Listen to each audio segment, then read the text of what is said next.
Ramona, and welcome to Ramona Interviews. And today we're going to talk about personal development, and we're going to talk to Sedie, and she's going to tell us how to get there and how she can help you. Welcome. Thank you. It's so nice to be here, Ramona. So tell us about your website and how someone can contact you. Okay, my website is sedruolamaruska.com, spelled SEDRUOLA, Maruska, MARUSKA.com. Now, tell me a little bit about your journey into personal development, helping people formulate personal development, or what is personal development? Maybe that's even a better question. Oh, that is a good question. Well, personal development is basically coming to terms with your past, designing your right now, so that your future can be exactly what you want it. And it is doing it all within the context of who you are and your internal self. And for me, the journey of personal development, I think I've always been on a journey of personal development.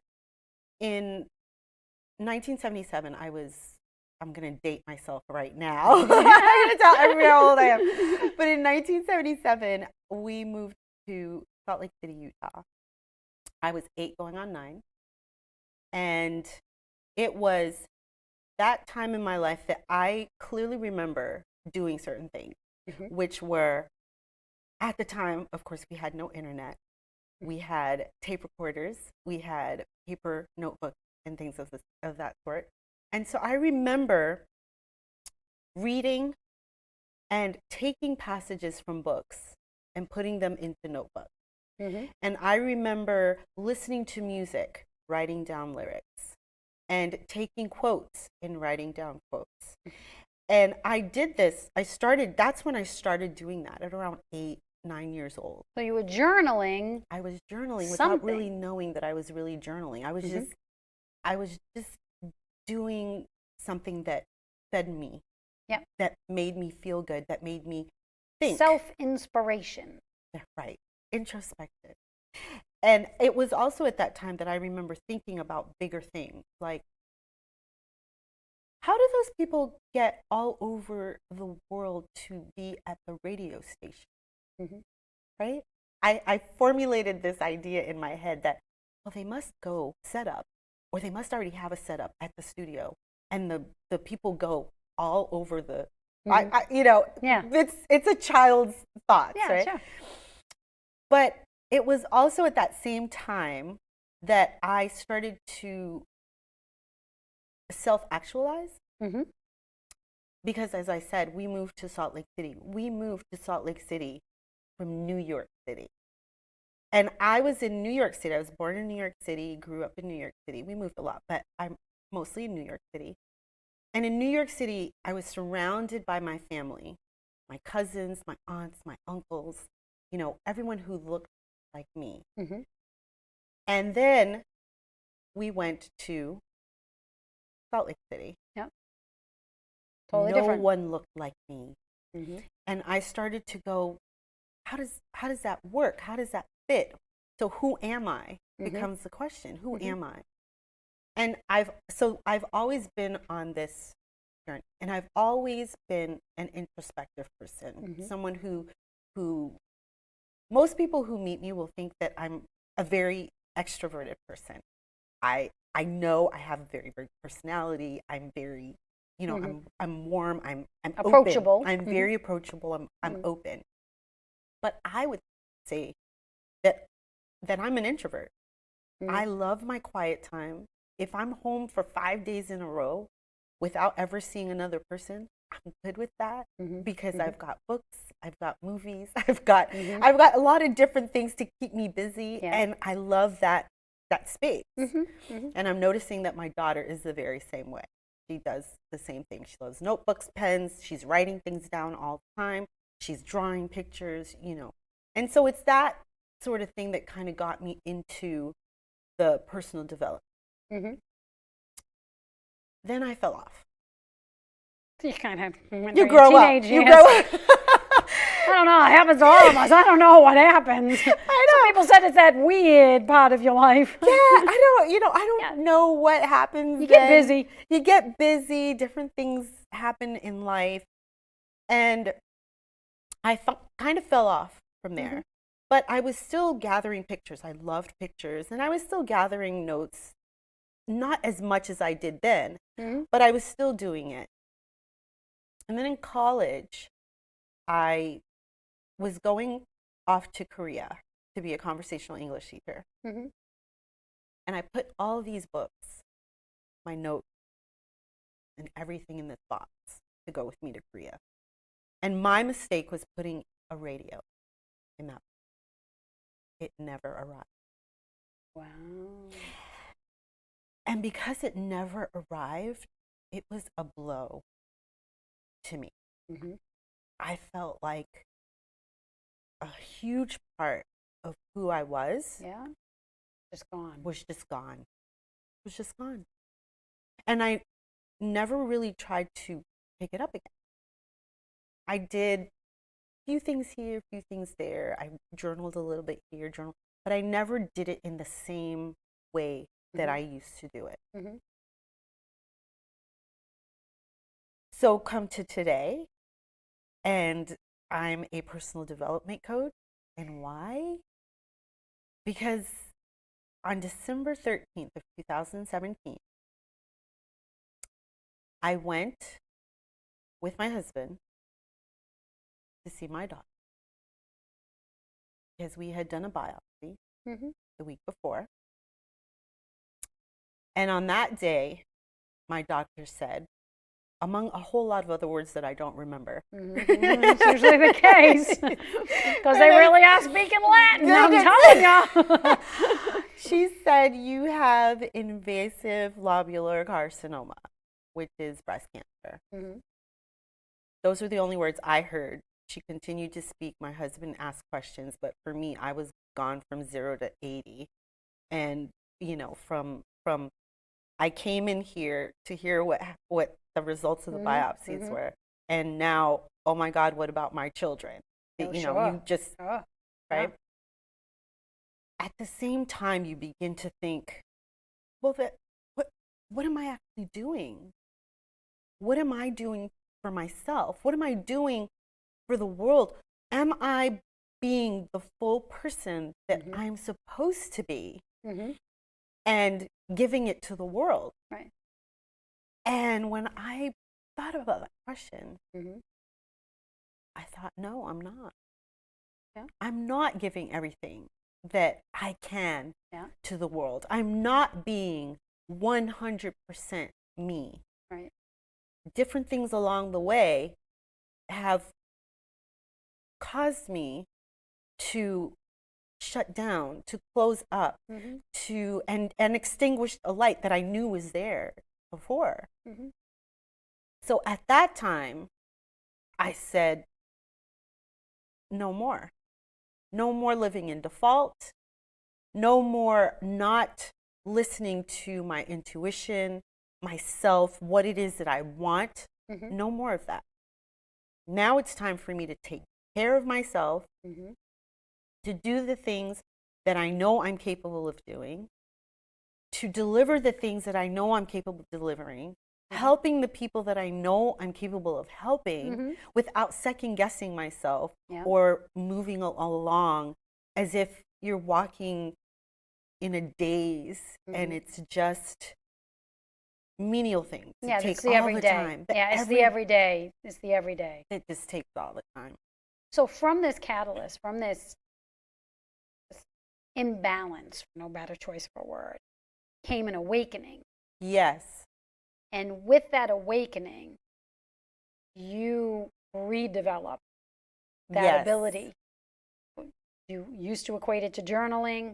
Now it's whatever it's become now. And because of that experience, because you went through that, this gives you it's more than experience, in my opinion. It would be more than experience. It would be something experience plus that gives you this ability to help others now? Yes. Short answer. Short answer. Yes. Long answer. I feel that I've been coaching all my life. Coached yourself when you were younger? I've coached in the example myself. that you gave? I was mother hen in college. I was the one that was always there to say, I think that's what you really want to do. Is that really how you want it to go? I was the one that was there to say, okay, let's go. You're coming with me. I was that person. And I was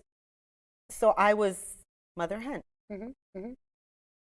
And I've always felt that was my role. I've always been that person. Mm-hmm. Even my family, my extended family, who's amazing. Mm-hmm. I have been the one to say, hey, it's time for us to get together. It's time for a reunion. It's time, let's do this. And I'm usually the one who tries to reach out, and get people to do different things. Mm-hmm. So it's always been me, my part, my role Mm-hmm. in life. Yep. I've also been a teacher. I went to Korea to be a conversational English teacher. That's why I went there. I've been in English as a second language teacher. I've done workshops.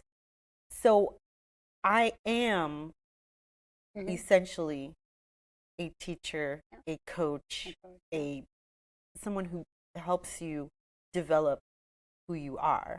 So for personal development, how would you help someone if someone didn't know what that meant? I mean, some people hear the term lifestyle coach or life coach or a teacher of a certain modality. Right. But tell us a little bit about what someone can expect from a personal development coach. Let's say coach. Right. So as a personal development coach, what I do is help you find your core. I help you identify the things that are most important. Mm-hmm. And once you're able to identify the things that are most important to you, the other things fall off. They have to fall off so that you can now focus on those most important areas. Mm-hmm. What happens is when we're trying to do it ourselves, we'll ask certain questions. Then when we don't like the answer, we're done. Right? Oh, yeah. We're all human. Part of human experience. Exactly. That's exactly right. So we're done. Yeah. My job as a coach is to keep digging. My job as a coach is to get you to go past that comfort zone, that comfort level. Now, as a coach, it's important to me and it's important to the coaching experience or relationship that you trust me because I'm going to ask you a lot of questions that are going to be uncomfortable, a lot of questions that you would otherwise probably not tell me. But I do that because it's important to really get into what it is you want. Yep. And the only way to do that is to ask the hard questions. So the questions might be something like identifying why something may be blocking you. I mean, it's not necessarily like oogla questions about your personal life. It's to get you to your goal, just so people don't, misunderstand. Exactly. So the first thing we do when you engage me as a coach, the first thing that I do is I get from you, what is your goal? Personally, we'll look at the different areas of life of a person, and we'll say, what is your goal? Or what are your goals in these areas? You tell me. Right. And then we dig into that. And what usually happens, what we usually find, or what I usually find, is that sometimes the goals that you think you want are not really. Not really. Yeah, I know. That's what you gotta have to do. It's not really what you want. Right. It might be what you're used to. It might be what you have to do. It might be a twist on something that you thought. Exactly. So there's some soul searching that has to be done by lot the person. Of soul searching. There's probably some exercises, some homework, things to make you really think. Do you help people to connect and resonate with what's in their core? In other words, what's in their heart to do? I know a lot of people use that expression, but there is truth to it. It's, in other words, what really resonates with you, what makes you joyous to do, happy to do, what inspires you to do it and then do a little more. Right. Those to me are markers of, hey, that feeds a loop, and it's usually something that helps you, but also involves other people. Or I'm just guessing. No, that's exactly right. Exactly right. You want to make sure that it's something.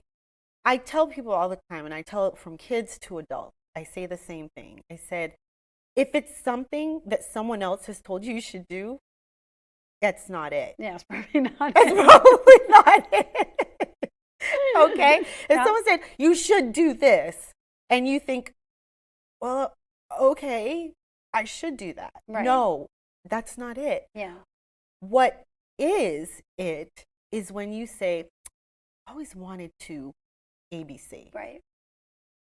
Really? Why haven't you ABC? Yeah. ABC? Yeah. Why haven't you pursued that? Yeah. Well, sometimes because it's not practical, because it doesn't bring me enough money, because I have kids now. Different things like that. Mm-hmm. And then the question is, well, how important is it to you? Is it still in your heart? How long has it been in your heart? Mm-hmm. And if it's been in your heart for some time, it's worth exploring. Mm-hmm. Mm-hmm.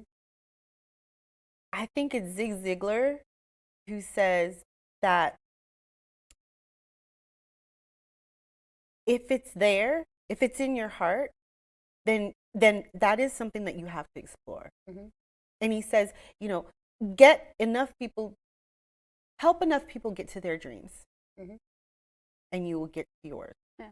And not all dreams are, I want to be a movie star. Not all dreams are grand. Grand. That's right. I mean, sometimes it's just, I would like to be really peaceful. I would like to deal with stress in a different kind of way. I would like to get a relationship with myself that doesn't come from something external. Yes. Or maybe you want to change a habit or a way of looking at something in a non-judgmental way. Yes. In other words, going from being defensive to that's the tide and I'm riding it. Yes. You know what I mean? Or looking at stress and going, plot twist, and moving on. That's my new favorite catchphrase, by the way. I've been saying I like it all over everywhere. You can see it on Facebook. You can see it. That's it. Plot twist. Plot twist. We're moving on. I'm moving on, because it's still going to be there, but I got to keep going. Exactly right. That's exactly right. The idea, we're fed. I think we're socialized to believe that if we have a dream, it's supposed to be some grand scheme of something. Yeah. When in reality, it's exactly what you said. And we also are taught to believe that the goals that we have can only apply to bigger things. That's a good point. Yeah. But they don't. They can apply to smaller things. If you say, like you said, you want to be more Zen, that's a goal. That can be a goal. Absolutely. I want to spend more time with myself. I want to spend an hour a day by myself. Yep. That's a goal. That is a goal. If you got kids, that's a big goal. But it's doable. It's doable. So what do? You say, the first week, I will spend 10 minutes by myself per day. Yep. I will find those 10 minutes and let nothing interrupt. Yep. Then from there, you increase to 15 and you increase to... It's all about knowing what the end result is. And in the end, you'll get to that hour. You'll have that hour and you say, maybe I want to do 2 hours. I would assume that you're going with the person every step of the way. So how often do you communicate with the person when they're working? So when I'm working with someone, initially it will be a lot more. So initially we'll talk once a week for about an hour. Phone, Skype, anything, phone, Skype, face to face. Okay. Whatever works. Yep.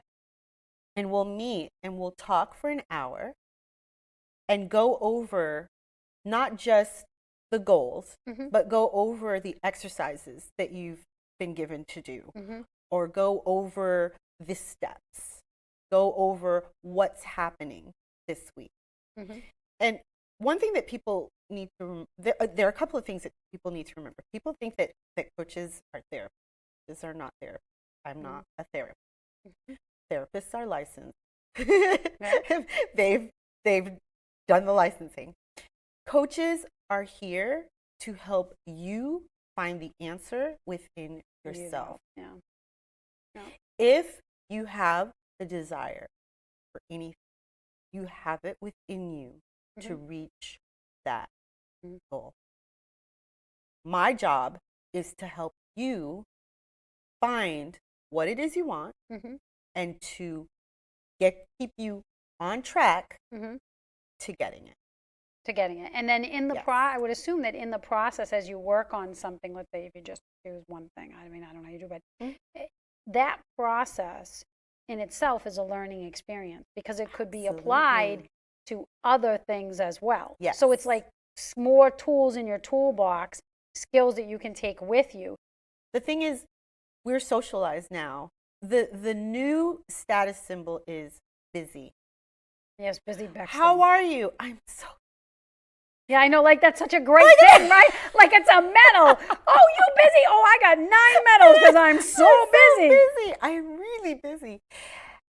And the truth of the matter is we're busy moving our bodies, but not really going towards anything intentional. We're not being intentional with the busy that we are.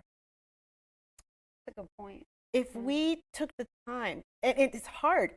I'm not saying that it's not that it's easy. It's hard to stop because the world keeps going. Yeah, oh yeah, it sure does. Like this. Yeah.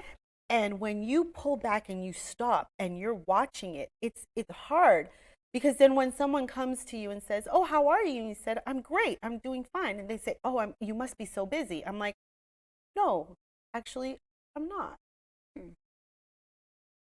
It's hard because then in your mind, forget their mind, in your mind, you're like, well, the loser, I must be lame. I'm not that busy. But, so my job is to get you to lame. Yeah.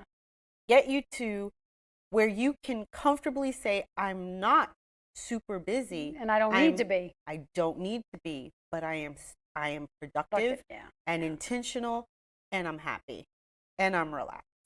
So they can contact you through your website. Yes. So what's your website again? sedruolamaruska.com. And there's a little contact button up on the top. There's social media connections and social media connections. Okay. So I also have a Facebook page, which is Sedruola Maruska. And I have an Instagram, which is Sedruola. And a Twitter, which is Sedruola. So everything is under my name. So you have to learn how to spell it. It's SEDRUOLA. OLA. Perfect. Yes. And they can contact you. They can ask you a question. They can get a little bit more feedback about what you do. Yes. Maybe they can tell you a little bit about what they're looking to achieve. Yes. Kind of things like that. And then just make that connection and kind of see if it's right with the two of you. Because like you said, it is a trust relationship that you need to have so that you can feel good and continue with it. The idea is to start it and finish it. Absolutely. You know what I mean? So you can feel that sense of accomplishment, like you said, and reach that goal. Yes. Well, we wish you many goals. Thank you so much. Many people to help with many goals. I think it's important. I think this is part of that kind of age of enlightenment, for no better, point of term, although I know it's been used, that people are really starting to sit back and say busy's not everything. Busy is not everything. Balance is great. Yes. And balance, what's it all about? How do I get there? And people have to also realize that balance doesn't mean that you're doing everything. Balance means that you are picking what you're doing, and those things are working out. Yeah. For you. And giving you joy. Giving you joy. A sense of it's about joy and a sense of peace. And that's so important. Yes. I really believe that. I think that when you have that attitude, when you can come in and you can get that, and if you can work with someone who can help you to remember that, to bring that out for you, so that you're focusing on it a little bit. Yes. I know it sounds weird, focus on joy, but in a way, sometimes it's a mindset. Joy can be a goal. See? Isn't that so beautiful? Can happiness. Yeah. So can peace of mind. Yeah. So can just as health Yeah. and finances, all of that. It can be. Yeah. And you can incorporate this into your life. It doesn't matter what religion you are. It doesn't matter what your belief system is. No, it doesn't. No. This is about. This works for everyone. Everybody. Yes. So it's about tools in your toolkit. And any age? Yes. Any age. I actually just came here from doing a workshop with middle schoolers on goal setting. That's awesome. Yes. That's a great time, too, to really start to sharpen those and realize that they have the ability to do that. Yes. And to take those steps. That's fantastic. Yeah. So they can check your website or go to your Facebook page and find out about. Go to my Facebook page. Go to my Instagram. Find out more about workshops like that. Maybe there's a group of people, like church group or another group that's looking to. I think at every age, there's also different challenges that come through, different viewpoints. As you get older, you see things differently. When you're at one age. Maybe when you're going through the kid stage, baby stage. Yes. You know what I mean? Right. If you're a mom and you have little ones, your needs are going to be totally different than me who has kids in middle brain. Right.